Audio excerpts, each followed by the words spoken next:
The mark price of a book is rupees 480. The shopkeeper offers a discount of 10% and still gains 8%. Find the price at which the shopkeeper purchased it. इस question में कहा गया है कि एक book के ऊपर उसकी कीमत लिखी हुई है, यानी कि जो उसकी मार्क प्राइस है वो है 480 रुपीज, और जो शॉपकीपर है वो उस पर 10% डिस्काउंट पर उसको सेल कर देता है। जब उसको 10% डिस्काउंट पर सेल करता है तो फिर भी उसको 8% जो वो प्रॉफिट हासिल होता है, यानी कि जो गेन्स का मतलब प्रॉफिट, उसको फिर भी 8% प्रॉफिट है। तो फाइंड वो प्राइस करनी है जितने में शॉपकीपर ने उसको परचेज किया, यानी कि जो कॉस्ट प्राइस है वो हमने फाइंड आउट करनी है इस क्वेश्चन में। तो फर्स्ट कंडीशन में जैसा कि ये बताया गया है कि the mark price of a book is rupees 480। Mark price है, मार्क प्राइस रुपीज 480, और उसके बाद डिस्काउंट है 10%। डिस्काउंट 10%। डिस्काउंट परसेंटेज में तो बताया गया है कि 10% है, लेकिन ये नहीं बताया गया कितने रुपीज है। तो देख लेंगे कि जो डिस्काउंट है 10%, वो रुपीज कितने होंगे उस डिस्काउंट के, जो कि कम अदा करने होंगे। डिस्काउंट को कैलकुलेट कर लेते हैं। Discount is equal to 10% means per 100, यानी कि डिवाइडेड बाय 100। जब परसेंटेज का सिंबल रिमूव करके इसको डिवाइड 100 से कर दिया, और मल्टीप्लाई उसको कर देंगे मार्क प्राइस से, और मार्क प्राइस है रुपीज 480। इसको मल्टीप्लाई कर देंगे रुपीज 480 से। तो अब इसको सिंप्लीफाई किया जाए तो ये वाला जीरो इस जीरो से कैंसिल, और ये वाला इस जीरो से कैंसिल, तो बाकी क्या रहेगा रुपीज 48। तो इस तरह जो डिस्काउंट हमने फाइंड आउट कर लिया जो कि रुपीज में है, वो है 48। तो अगर उसकी मार्क प्राइस है बुक की 480 रुपीज और उस पर डिस्काउंट 48 रुपीज है, तो उसके कितने रुपीज में सेल किया गया, यानी कि 10% डिस्काउंट पर सेल किया गया, तो कितने रुपीज में उसको सेल किया गया वो कीमत उसकी देख लेंगे। सेल प्राइस उसकी देख लेंगे। अब सेल प्राइस क्या है कि जो मार्क प्राइस है, जो कि वो कीमत जो कि बुक के ऊपर लिखी हुई है, उसमें से माइनस कर देंगे डिस्काउंट को, और डिस्काउंट है रुपीज 48, यानी कि इसको माइनस कर देंगे मार्क प्राइस को डिस्काउंट से। डिस्काउंट तो मार्क प्राइस बताई गई है रुपीज 480 माइनस, और डिस्काउंट है रुपीज 48। तो अगर 48 को माइनस करें 480 में से, सब्सट्रैक्ट कर लेते हैं कैलकुलेटर को यूज करते हुए। रुपीज जो है 480 minus 48 is equal to 432 rupees. तो सेल प्राइस क्या हुई इस बुक की 432 रुपीज। इस क्वेश्चन में जैसा कि ये कहा गया है कि मार्क प्राइस है 480 रुपीज, उसको जब सेल किया गया तो 10% डिस्काउंट पर सेल किया गया। तो उसको जब सेल किया गया कितने रुपीज में सेल किया गया, उसकी सेल प्राइस हमने फाइंड आउट कर ली है 432 रुपीज में उसको सेल कर दिया गया। उसके बाद ये कहा गया है कि जब उसको 10% पर डिस्काउंट पर उसको सेल किया गया बुक को, तो उस पर फिर भी जो शॉपकीपर है उसको 8% गेन उसने किया, यानी कि उसको प्रॉफिट है वो 8% हुआ।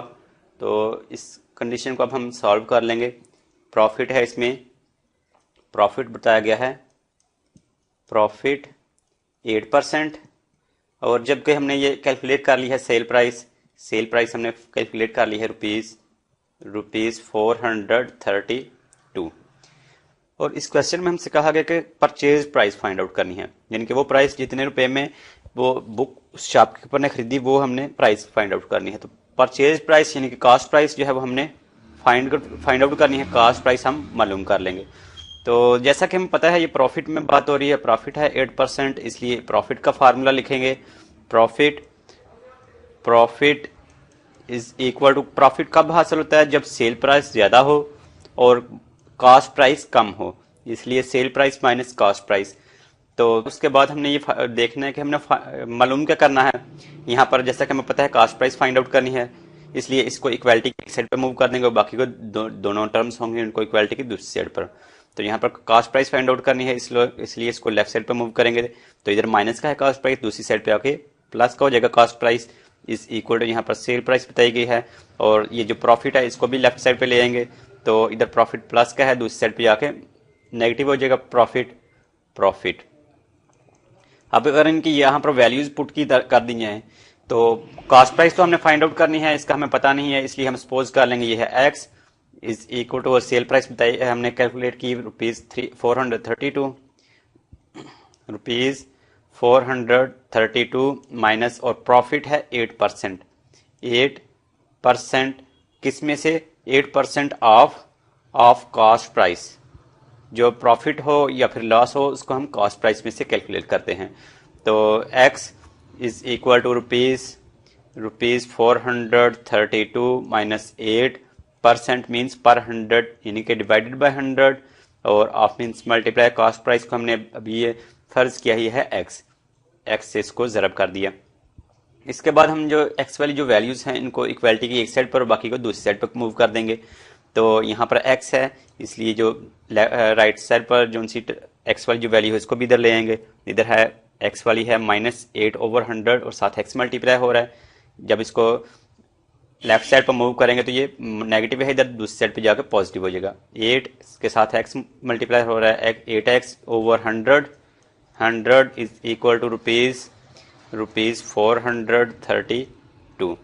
अब जो x वाली जो वैल्यूज हैं इन दोनों का जो डिनोमिनेटर है वो सेम कर लेंगे। इधर डिवाइड 100 हो रहा है 8x, तो जो x है इसको भी डिवाइड 100 से कर देंगे, दोनों का डिनोमिनेटर सेम हो गया। तो अगर डिवाइड 100 से किया x को तो इसको मल्टीप्लाई भी 100 से ही करना होगा। तो 100 को x से मल्टीप्लाई किया तो 100x प्लस 8x है 8x, और दोनों का जो डिनोमिनेटर सेम हो गया इसलिए दोनों में से किसी एक को कॉमन लिया तो बस एक दफ़ा ही लिखा जाएगा 100 इज इक्वल टू रुपीज 432। तो अब 100x प्लस 8x यानी कि 108x divided by 100 is equal to rupees 432।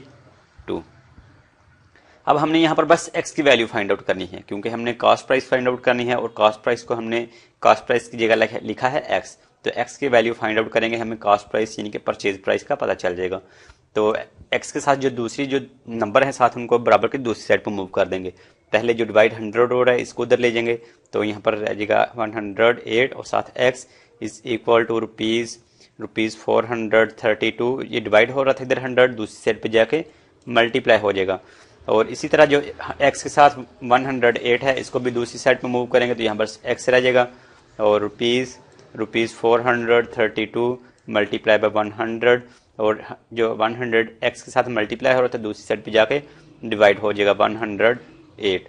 अब इसको कैलकुलेटर को यूज़ करते हुए इसको सिंप्लीफाई कर लेते हैं। 432 मल्टीप्लाई बाय 100 और divide 108 is equal to 400। x is equal to 400 और साथ रुपीज का सिंबल है तो रुपीज। x की वैल्यू क्या आ गई 400 रुपीज, और x क्या है? x को हमने ये सपोज किया है कि ये है कॉस्ट प्राइस या फिर कॉस्ट प्राइस को हम परचेज प्राइस भी लिख सकते हैं, जो कि इस क्वेश्चन में ये वर्ड यूज हुआ है कि परचेज प्राइस क्या हुई? परचेज प्राइस है रुपीज 400, और यही इस क्वेश्चन में रिक्वायर्ड है कि वो हमने प्राइस फाइंड आउट करनी है जितने में उस शॉपकीपर ने उसने उस बुक को खरीदा। तो वो इस तरह हमें पता चल गया कि उस शॉपकीपर ने उस बुक को 400 रुपीज़ में खरीदा था।